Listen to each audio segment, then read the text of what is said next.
വിശ്വാസികളെ കേൾക്കണം. ഇത് സൗഖ്യം തരുന്ന മഴയാണ്. ഇത് ആരെങ്കിലും വെറുതെ പറഞ്ഞതല്ല, ഇത് ഭാഗ്യത്തിൻ്റെ നിധിയാണ്, ജീവത്വചനമാണ്, പ്രഭവിതരുന്ന ദൈവമാണ്, ലൂക്കാ കുറിച്ച പരിശുദ്ധ വരികളാണ് നമ്മൾ ഇത് കേൾക്കുന്നത്. നിങ്ങൾ മനസ്സിലാക്കണം എന്ന് പറയുന്നു. നമുക്ക് ഹൃദയപൂർവ്വം സഹശുശ്രൂഷയിലൂടെ വായിലൂടെ ദൈവം പറയും.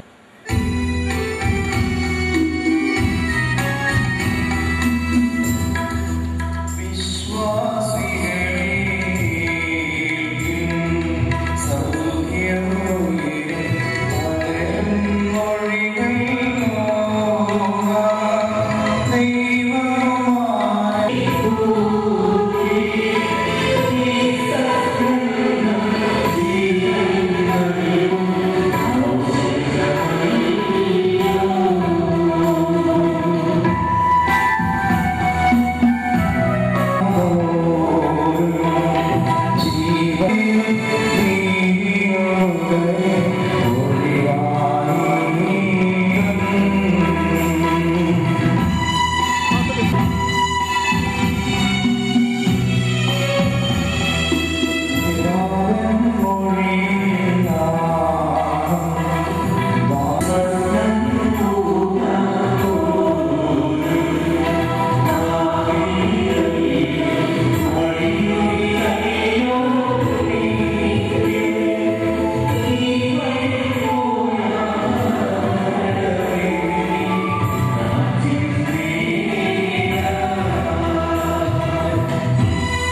ഇന്ന് നമുക്കായി വചനം പങ്കുവച്ചു തരുന്നത്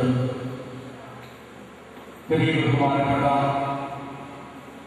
സെബാസ്റ്റ്യൻ അട്ടിച്ചറ അച്ഛനാണ്. അദ്ദേഹം ഇപ്പോൾ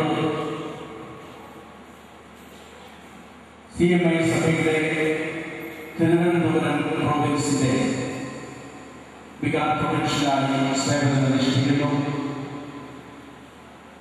അദ്ദേഹം വളരെ പ്രശസ്തനായ ഒരു വാഗ്മിയാണ്. ഇന്നത്തെ തിരുനാൾ സന്ദേശം നൽകുന്നതിനായി അദ്ദേഹത്തെ നിങ്ങളുടെ എല്ലാവരുടെയും പേരിൽ ഞാൻ സ്വാഗതം ചെയ്യുന്നു.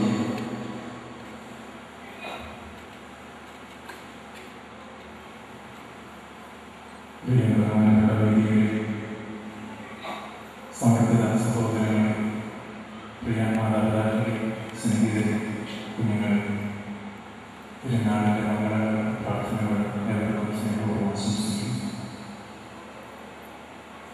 വിശുദ്ധ പുണ്യവാളന്റെ തിരുനാൾ 100 വർഷം പഴക്കമുള്ള ദേവാലയത്തിൽ ആഘോഷിക്കുമ്പോൾ മുകളിൽ കത്തി നിൽക്കുന്ന ദീപത്തിൽ നിന്ന് ഒരു കരിവട്ടം തരണമേ എന്ന പ്രാർത്ഥനയോടുകൂടിയാണ് തുടങ്ങുന്നത്. ദേവാലയങ്ങളിൽ ഒരുപാട് വൈദ്യുത ദീപങ്ങളുണ്ട്. മനോഹരമായ വൈദ്യുത ദീപങ്ങളാൽ മെഴുകുതിരികളാൽ അലങ്കരിച്ചു വെച്ചിരിക്കുന്നു. എന്റെ വാക്കുകൾ സമാപിക്കുമ്പോൾ വെട്ടമില്ലാതെ വെളിച്ചമില്ലാതെ ആരും പുറത്തു പോകരുത് എന്ന ആഗ്രഹം. ഒരു വീടിന്റെ സ്വീകരണ മുറിയിലെ അതിഥികളെത്തിയപ്പോൾ വീട്ടിലേക്ക് ആറുന്നവർ അതിഥികളെ സ്വീകരിച്ചു. അതിഥികളും വീട്ടിലേക്ക് ആറുന്നവരും സ്വീകരണ മുറിയിലേക്ക് വീട്ടിലെ ഏറ്റവും ഇളയ തലമുറക്കാരൻ വസ്ത്രമൊന്നുമില്ലാതെ വ്യവസ്ഥനായി നഗ്നനായി ആ സ്വീകരണ മുറിയിലേക്ക് വന്നു. അപ്പോൾ കാർന്നവര് പറഞ്ഞു, അയ്യേ മോശം, നാണക്കേട്, പോയി എന്തെങ്കിലും ഇട്ടുകൊണ്ട് വരാൻ പറഞ്ഞു. കൊച്ച് അകത്ത് പോയി ചെരിപ്പിട്ടുകൊണ്ട് വന്നു. പറഞ്ഞതിന്റെ പിഴവില്ല, ചെയ്തതിനെ തെറ്റില്ല.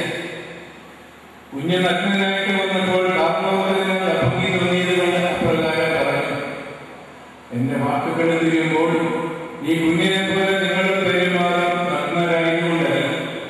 ഏതെങ്കിലും ഒരു കർമ്മം ചെയ്യുവാൻ, ചെയ്യുവാൻ നിങ്ങളുടെ മനസ്സിൽ ഓടിയിടുവാൻ എന്റെ നാവിൽ നമ്പുരാനുള്ള വാക്കുകളിൽ ഞാൻ നിങ്ങളുടെ കടമായിട്ട് കഴിയും.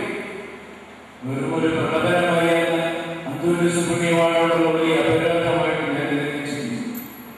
വലിയ ശബ്ദത്തിൽ ഞാൻ പ്രസംഗിച്ച് തിരികെപ്പോയുള്ള അന്തരീക്ഷ മലിനീകരണമുണ്ടാകും. അതിനപ്പുറം യാതൊരു ഭാവഭേദവും ഈ പ്രകൃതിക്കോ എന്റെ പ്രകൃതത്തിനോ ഉണ്ടാവുകയില്ല. വേദങ്ങളുടെ പഠിച്ചെടുത്ത് മനഃപ്പാടമാക്കിയ വിശുദ്ധൻ വേറെ കാലങ്ങളിൽ നിന്ന് വിളിക്കപ്പെടുവാൻ നാമത്തിലുള്ള ദേവാലയങ്ങളിൽ ആളുകളുടെ താല്പര്യം കാണുമ്പോൾ മുഖത്ത് ധരിപ്പിച്ചു പോകുന്നു. അന്തോന്യവാളുടെ പേരുള്ള ദേവാലയങ്ങളിൽ ആളുകളുടെ കൂട്ടം കാണുമ്പോൾ മുഖത്ത് ധരിപ്പിച്ചു പോകുന്നു. ചിലപ്പോൾ വിശുദ്ധന് അസൂയ തോന്നുന്നു. എന്തിന് അസൂയപ്പെടാം? ഇത്തരം വിശുദ്ധരെ അവരുടെ പേരിലുള്ള ദേവാലയങ്ങൾ കാലിയായി കിടക്കുമ്പോൾ അന്തോന്യവാളുടെ പേരിലുള്ള ദേവാലയങ്ങളിൽ എന്തോരം ജനമെന്നുള്ള വെറുതെ ആകർഷിക്കപ്പെട്ടതല്ല. വെറുതെ ആളുകൂട്ടാനും പങ്കാളികൾ ഉണ്ടാക്കാനും വന്നതല്ല. ചില ഉദ്യമങ്ങളും നിയമങ്ങളും മനസ്സിലാക്കി എന്നവർ ഒരുക്കിയിരിക്കുവാനായിട്ട് വിശുദ്ധന്റെ പദാധികാരികളെ ഒരുക്കുവാനായിട്ട് നാടുകളോടും പഴമക്കാർ പറയുന്ന താല്പര്യങ്ങളിൽ നിന്നും ചിലത് പകർന്നെടുത്തതാണ്. ഉറുവിനെ പഠിപ്പിക്കുന്നു. ഉറുവികളുടെ പദങ്ങളുണ്ട്. കാൽമുട്ടുകൾ കൂട്ടിമുട്ടുമ്പോൾ മുട്ടിന്റെ അത് കുഞ്ഞുങ്ങളോടാണ് എന്റെ പറഞ്ഞു തരാനുള്ളത്. ആദ്യ പങ്ക് അവർക്ക്. കുഞ്ഞുങ്ങളെ കാൽമുട്ടുകൾ കൂട്ടിമുട്ടുമ്പോൾ മുട്ടിന്റെ നിൽക്കുക.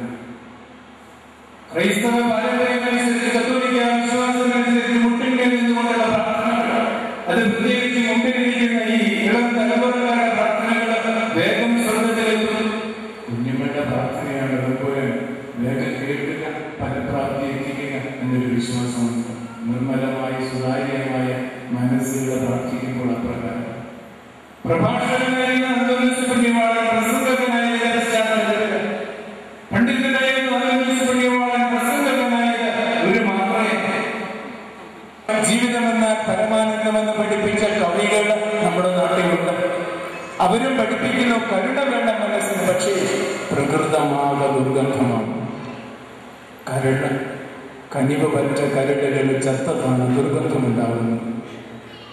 കനിവില്ലാത്ത കരുണയില്ലാത്ത മനസ്സിന്റെ ഉടമകളാകാതിരിക്കാൻ ഇന്നേക്ക് വൃദ്ധരായ മാതാപിതാക്കളോട് ഒരു മാത്ര കരുണ, മുമ്പിലിരിക്കുന്ന കുഞ്ഞുങ്ങൾ അവരുടെ മാതാപിതാക്കളോട് ഒരല്പം കനിവോടുകൂടി വർത്തിക്കുക.